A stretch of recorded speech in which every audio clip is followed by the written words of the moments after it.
Morena, it's iwi ma wahine ma. Just want to send some love out there to anyone who's needing some loves today. You know, reach out, PM me. Yeah, but I just want to spread some love, peace and joy. Our new card for today is Mokopuna, vulnerability. Inner child, worthiness, courage, insecurities, exposure, frailty, instability, dignity, doubtful. In Māori society, children are considered tapu or sacred because they are the gifts that come directly from the atua. So precious and fragile, when they enter this world, they possess their own mana, which comes from in the form of ihi, wehi, and wana. Vital essence, awe and an exhilaration. The spiritual power is inherited from the many atua, and we can see this through their actions and behaviours that play out in their creation story. This pūrākau ancient story outlines the basis for this. Mana, as well as whakapapa Māori, genealogy, and the model for whānau family living. Oh, hang on. What did I miss something? This pūrākau outlines the basis for this mana, as well as whakapapa Māori and the model for whānau family living.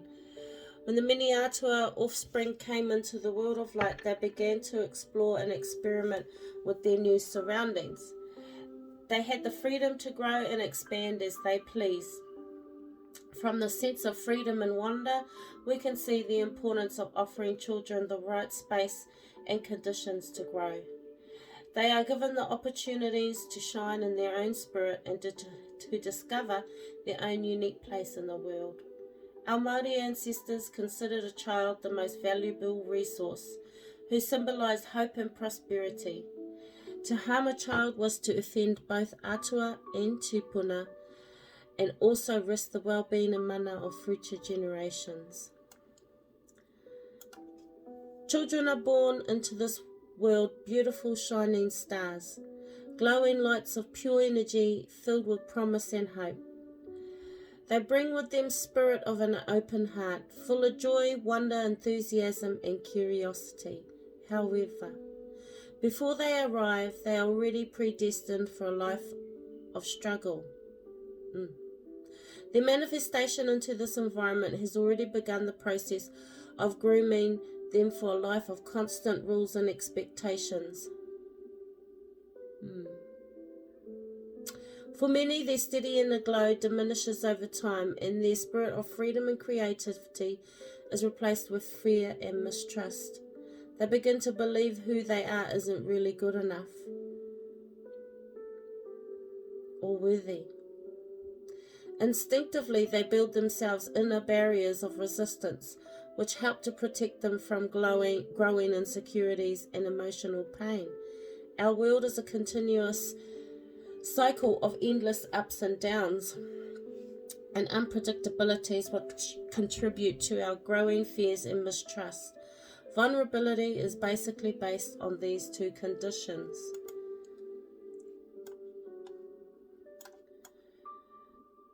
Fear and mistrust, and everyone experiences it many times throughout their lives. But vulnerability isn't all about bad, because it also comes from a space of love, creativity, belonging, and connection. When we choose to realize and remember our true selves, and not who we think we are, we become more confident, which enables us to cope with life's constant challenges.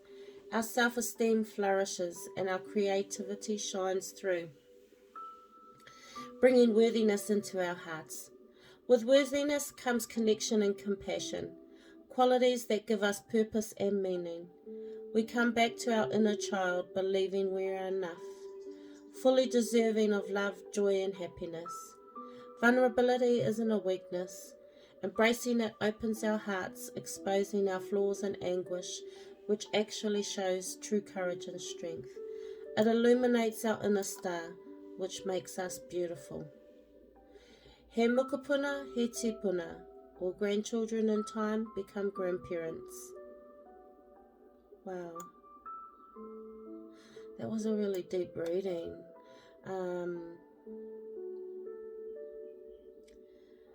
And I spoke a bit about that in my video yesterday as I was walking. Touched a bit on it, and I love inner child work. That is how I have managed, or part of my healing process is working on my inner child and talking to my inner child, and I hold my little inner child wrapped in a kuruwai in my pocket, imaginary pocket. So when I'm feeling mamai, or triggers happen, and those are usually triggers, something may happen and it triggers me, and it triggers my past emotions and beliefs about myself. So what I like to do, whānau, is I like to pull out my little inner child, hold her in my hand, and I talk to her, and I tell her that I love her, I tell her she's beautiful, I tell her that she's amazing, I tell her all those beautiful things that you wanted to hear when you were a child, or when I was a child. I tell her all of that. Don't get me wrong, whānau, I was surrounded by a lot of love. I really was. But, and I think I've mentioned it before, I didn't have the nuclear family that I guess Western ideology comes from. Having a mummy and a daddy and a brother and a sister, and that's how it is. That's the proper way, and that's how we have assimilated into that kind of way of being. But I was raised by my grandparents, and then my grandfather died when I was 7, so then it was just myself and my grandmother. But my 2 nannies, my dad's mum and my mum's mum, raised me with a lot of love. So there was love there, but my belief was that I wasn't good enough to have a mummy and a daddy and a brother and a sister, because I'm the only product of my parents. And it was sad, because when I started to accept that, I lost my father at a young age.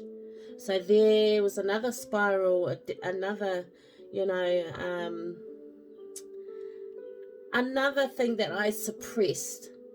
But with my little Silla, I love her, and I wrap her up, give her all the love, wrap her up, and then put her back in my pocket.